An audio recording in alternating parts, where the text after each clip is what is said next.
Hello, this is here and welcome to another video. Today we're doing another video reading Hermitcraft Genesis. We are on book 2, which is Perspective of Skiz. And we're going to start with chapter 1. But you can see from the title and thumbnail of the video, you already know how long it's going to be. Yeah, I recorded like over 50 minutes during a power outage. But yeah, that's a different story. Yeah. I decided I wanted to record a little bit, see how it goes, and yeah. You don't want to get spoiled? Well, you already got spoiled at this point, so you might as well stick. Skizz is back. So let's get into it. Chapter 1. You'll be fine. A gentle voice spoke through the darkness. Skizz was surrounded by something soft. Some kind of fabric. Warm, cozy. The voice spoke again. We won't be gone long. Skizz will be here when you get back. Sure? The second voice asked. Skizz recognized his voice. Both sounded familiar. Who were they? Where was he? How did they know his name? I don't know why I had it there. Yeah. It's like, how did they know his name? That does not make any sense. And why did you decide to do it that way? But yeah, how did they know his name? We still don't know how Trevor knew when to come in here. I'm still here, an unfamiliar female voice replied. I'll give a holler if there's trouble. It won't be far. But the second voice hesitated. Please, Impy. It'll be good for you. The first voice insisted. Skizz heard a heavy sigh. Memory echoed in his mind. Impulse.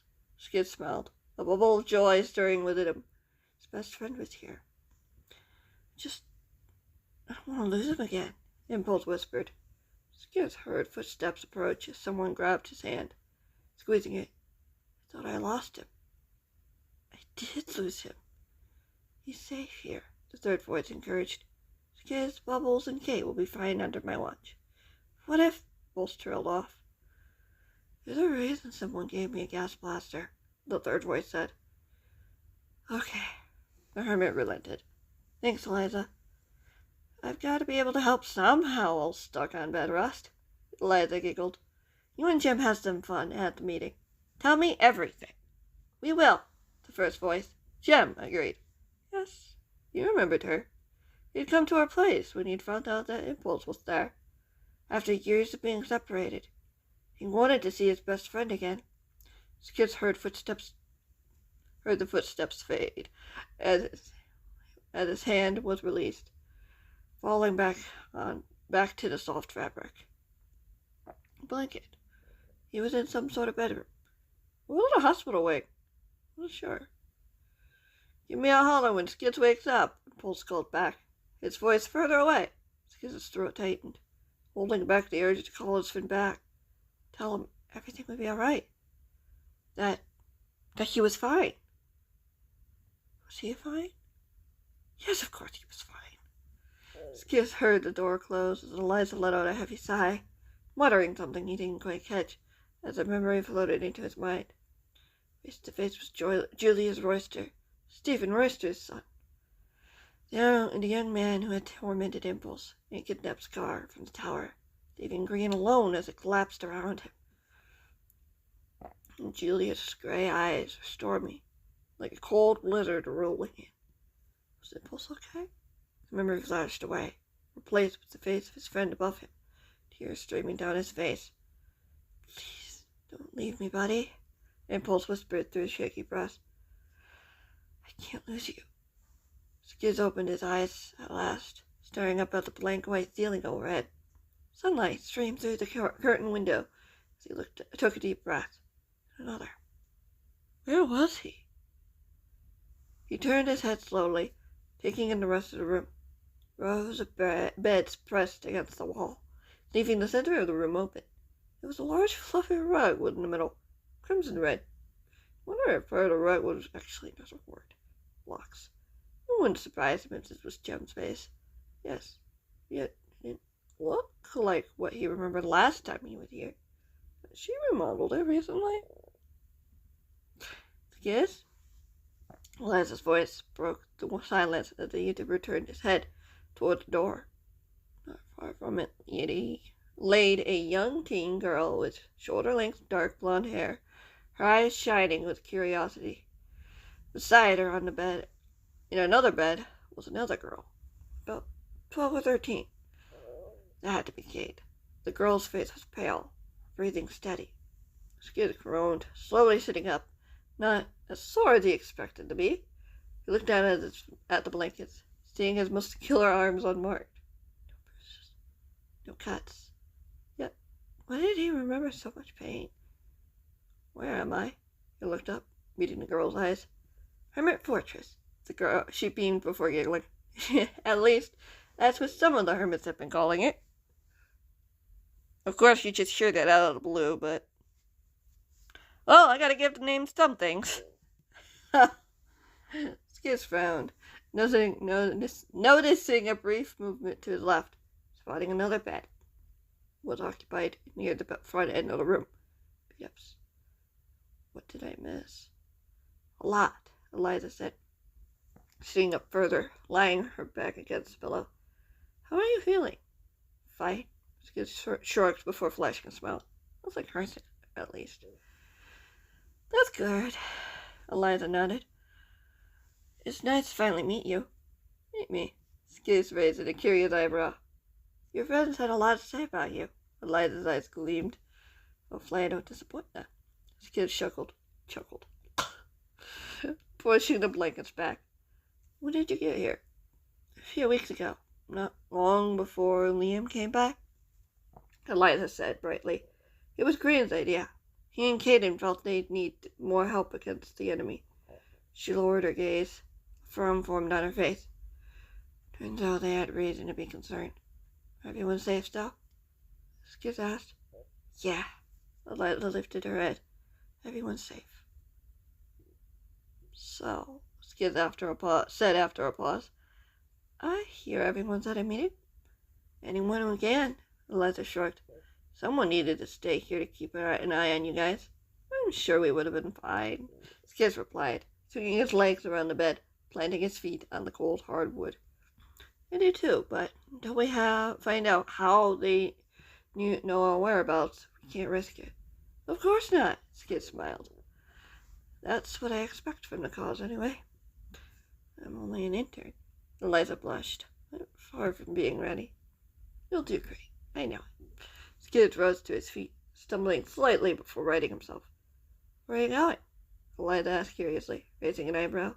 To see my friends, Skizz said matter-of-factly. I haven't seen them since 2 or 3 months, Eliza finished. Has it really? Skizz gaped at her.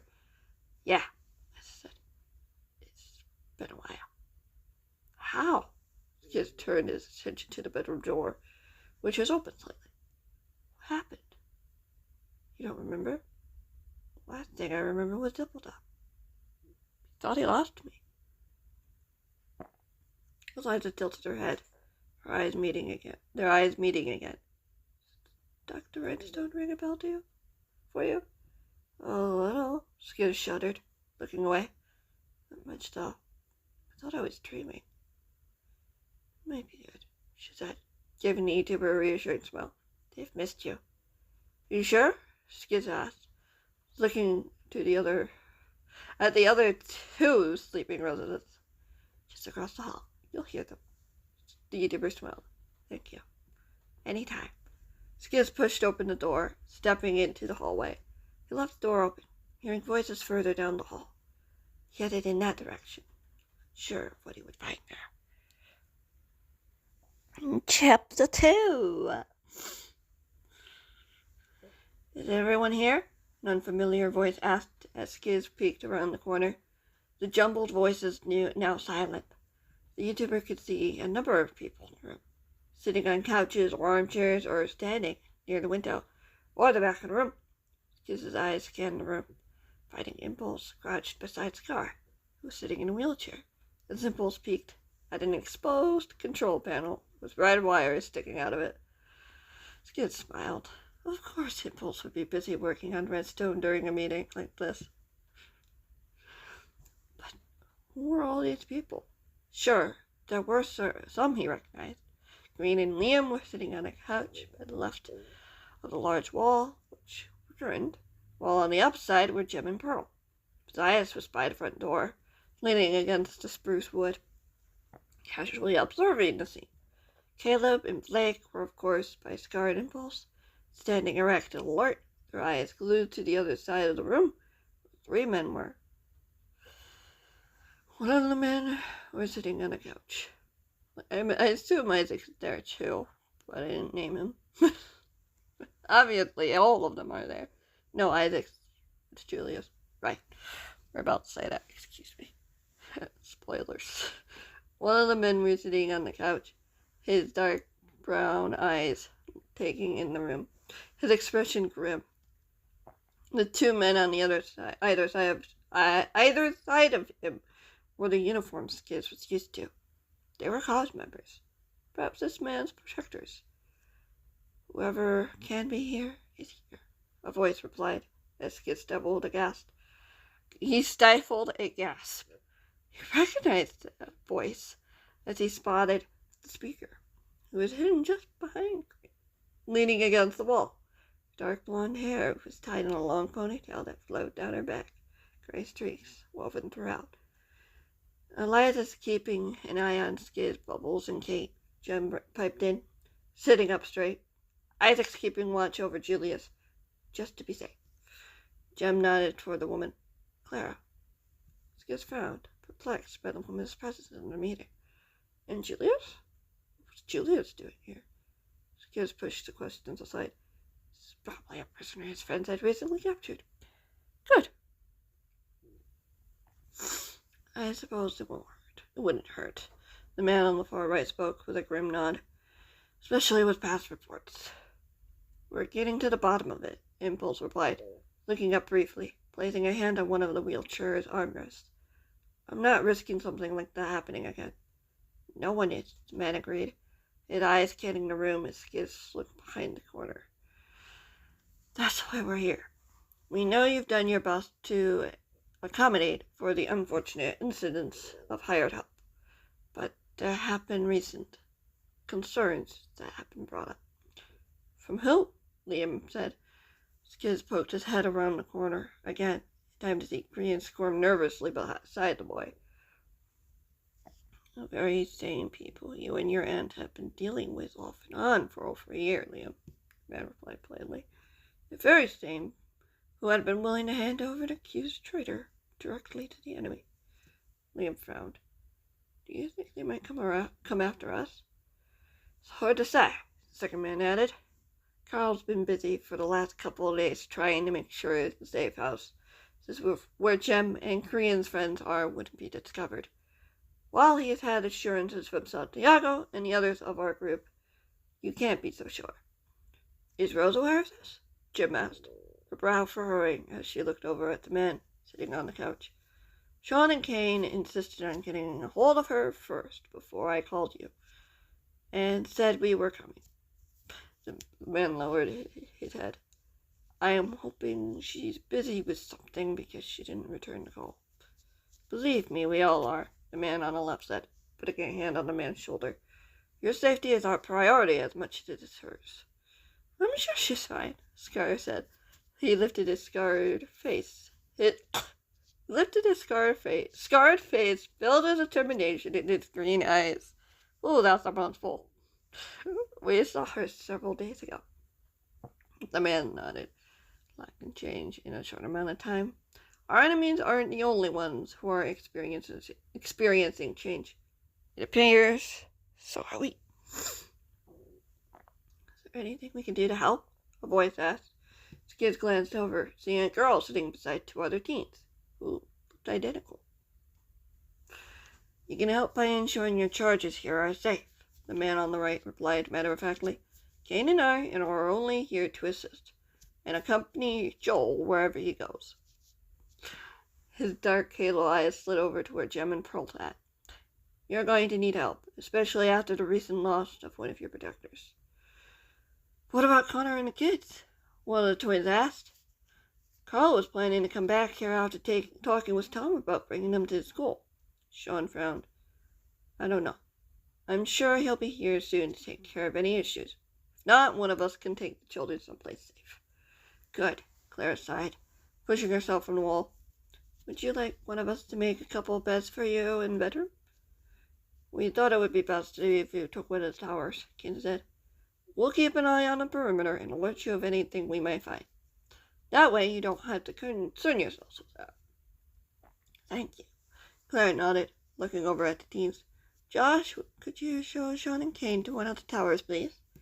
Yes, ma'am. One of the twins, Josh, stood and went over to the front door. Matthias stepped aside as the trio slipped out of the door in silently. Are they normally this way? Green asked, looking at Joel warily. Pretty much. They're good. Joel smiled. They helped me a lot after I made a mess of things. No one blames you for what happened, Liam said. Joel shrugged. It doesn't matter. Past's past. Right now there's trouble, and you're going to need all the help you can get. That's why we're here. Plus, it's been a while since I got to hang out with my friends. He smirked, looking over at Jem and Pearl. Pearl managed a weak smile and a nod as Jem wrapped an arm around her shoulders. Well, the kitchen should be open if you want some space, Clara offered with a smile. Just make sure at least 2 interns or 2 protectors are with you. 2? Joel raised an eyebrow. There was an incident where beat-ups Pearl and I were captured. Jem bit her bottom lip. Kate was forced to fight our kidnappers alone. That won't happen again, the girl said defiantly, rising to her feet. Besides, she didn't fight them alone for long. Definitely. The other teen boy Skiz didn't recognize nodded. We came as soon as we could to help. All right, then, Joel replied, getting to his feet. I'm going to grab a bite to eat. Anyone want to join me? We'll come, Jem said, getting to her feet. We'll join you, just to be safe, the girl replied, pulling the boy to his feet. Give me a holler if one of our friends wake up. I know. Wakes up. I would. Clara mused with a chuckle. I can clearly see one of them right now. Everyone's head turned and Skiz blushed. Slipping around the corner from where he was hiding, he stood in the entranceway. Skizzy! Scar's eyes widened with delight. His voice rang for a moment in silence. Sorry for eavesdropping, Skiz mumbled, fidgeting with his hands for a moment before resting them at his side. I wasn't sure what I would find here. How are you feeling? Jem asked, looking the YouTuber up and down. Fine, actually, feeling quite great, Skiz replied, matter-of-factly. Just not sure. It's been a while. Blake smiled encouragingly at the YouTuber. Premature hermit label. It's good to see you, Skiz. Same to you, Skiz nodded, stepping into the main room. How about I get out of your way so you can do what you need to do, Gemstone? Oh, no, it's fine, Jem giggled, rushing across the room and tackling the man into a hug. Surprise! Skiz returned it. We've missed you. I've only been gone for a few months, Skiz pointed out, pulling away with a chuckle. It's like forever, Impulse whispered. Skiz barely heard it as he turned his attention to his best friend. Impulse stood beside Scar's wheelchair, unmoving, his eyes betraying the tidal wave of emotion. Yeah, it's supposed to be tidal wave, but it ain't tidal wave of emotions. Skiz knew were welling deep inside. I'm here now, Skiz replied, taking in the faces that were looking at him. Tears filled Impulse's eyes as the hermit's bottom lip trembling. I don't understand. What don't you understand? Skiz frowned, looking back over at Jem, who stood beside him. So much, Impulse shook his head, turning away from the YouTuber, wiping tears from his eyes with the back of his hand. I saw you die, Skiz. I saw you disappear. I helped you in your moments. That was a nightmare. Just a nightmare, wasn't it? Skizz frowned, taking a step closer to his friend. Was you, me, Scar, and Grian? You were there too? Grian squeaked. Skizz turned his head to look at the hermit. Grian's eyes widened. No, Skizz impulse sighed. You went with Matthias and Blake. Saved both me and Scar. Remember? Of course I remember. Skizz sighed, snapping his fingers. How could I forget? You were in trouble. I had to find you. You did. Impulse sniffed, turning to face the Eater. But it was a trap. Trick. He wanted to make me watch as my friends were taken from me over again, until it broke me. But it didn't break you, Skizz insisted, taking another step. Julius wanted to make his father proud, to do things so that his father would notice him. Impulse looked down at his feet. After his mother disappeared, he had nothing left but his father. He killed you because he thought he would give him something, some thrill, or make him happy and content to be just like his heroes. But in reality, nothing changed. He was still overlooked, given the mundane tasks of an assassin, doing chores for Mr. A and eventually Campbell. Then one day, he finally snapped. He broke away from Campbell after his father's death, having enough of hurting people just because he told it was the right thing to do. Tears streamed down Impulse's cheeks as he turned away again, attempting to hide his face, but Skizz could feel his friend's pain. The anger and agony within him, storming through his heart like a hurricane. Julius regretted what he did to you. Every time he woke up from the dream, he saw you, or at least your ghost. Those nightmares showed him that his mother was still alive, and that, Skizz pressed, putting a hand on Impulse's shoulder. Kept your promise, Skizz, Claire said calmly, as the YouTuber looked up, meeting her gaze. You found my son. Brought him back to me. Julius is your son? Julius is your son. Skizz's blood ran cold as he stared at the woman he'd known for years. He is, and he risked everything to help your friends, trying to find answers, Claire said calmly. He was infected with the chorus flower virus because Dr. Renton saw him only as a traitor, turning his back on the legacy his father built for him.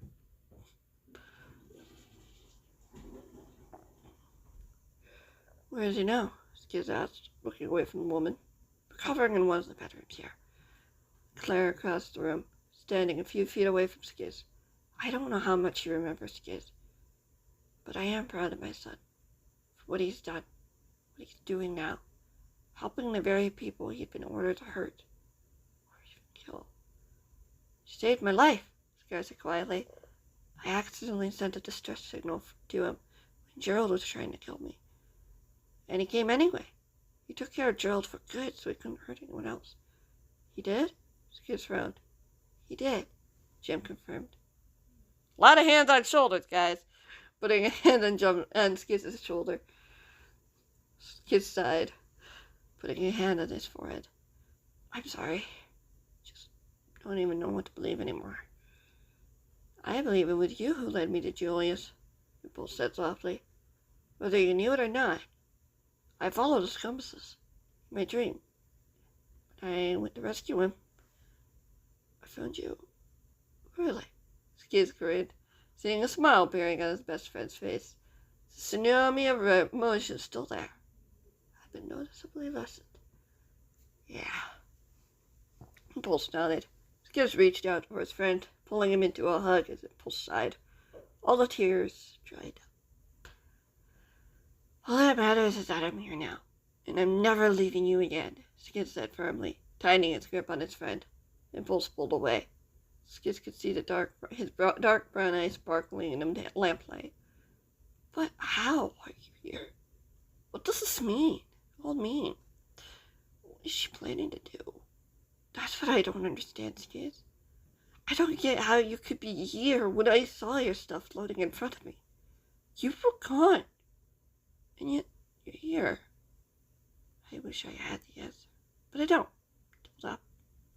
Skizz said softly, wrapping her arm around his shoulders.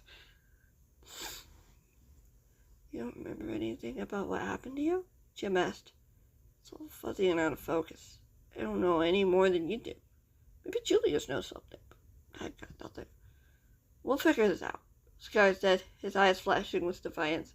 We'll stop her before she can find Mr. A and RJ, before she can destroy us. We have to. She wants to do that? Skizz gulped, looking over at the seated hermit. Dr. Rainstone injected some of Gerald's blood into Kate, Green said softly. She said Kate was only the beginning. We won't let her get away with what she did, the boy said, snapping his fingers. Dr. Rhinestone's going to regret what she did to our friends. But how are we going to do that? Green asked, looking down at the floor. Where do we even start? First, we see what Connor was able to find, Clara replied, patting her pocket simply. Then we can see what we know about cloning. Stampy had a cloning machine, Scar said simply, which he destroyed the day we rescued you from RJ, Jem reminded the hermit. He knew how dangerous something like that could be. But he'd be a good person to ask, Clara replied with a smile. Every little bit of insight can help. I'll talk to him then, Jem said, looking over at Impulse. You find whatever Trevor was able to use to kidnap Scar, and what you can do about it. Got it, Impulse nodded, hope sparking in his dark brown eyes. I could just say eyes, because I've already said that like 3 times in this chapter. I could check on Julius, Pearl offered, and if he's awake, let you guys know. I want to give him some time to rest first, Pearl warned. He's been through a lot. No problem, Pearl smiled, straightened with new purpose. Anything I can do to help? Joel asked. Look for any mics or cameras that we didn't set up, Impulse suggested. There was a point in time when no one was here before Scar was taken. So there's a very good chance there's more trouble throughout the first floor at least. We can take a look at the second floor, Green offered, raising a hand. No, you will stay down here, Clara replied. I will take a look and see if one of the boys would like to come with me. Green nodded solemnly, shoulders sloped. Okay. You can help us, Skizz said cheerfully. Really? Green looked up at it with a hopeful smile. Of course, Scar said eagerly. We will probably catch everything in an hour with all of us working as a team. And I need to replace some of those things Trevor took from you. Impulse reminded Scar who nodded in affirmation. Still feel like I'm missing the pieces, Skizz admitted, looking over at Impulse curiously. We'll catch you up, Scar said confidently, putting his hands on his lap. For instance, I've been in this wheelchair since you disappeared on us. Skizz frowned. Did Julius? Gerald, Scar corrected. He wanted to do an experiment and cause neurological damage. I can't feel anything below my waist. That'll stop me. No, I don't suppose it would. I didn't suspect it would. Skizz grinned. I'm glad you're okay. One day at a time, Scar mused, pushing himself toward the hallway down to the bedroom where Beat-Ups and Kate were still resting. It was a bedridden Eliza watched, Eliza watched and waited for news about the meeting. Skizz followed shortly behind, a smile glued to his face. Anyway, that's about it for this episode. I think I'm going to stop here and then continue with chapter 3 next week. I hope you guys enjoyed. Yeah, I'll see you guys in the next one, whenever that might be. Goodbye.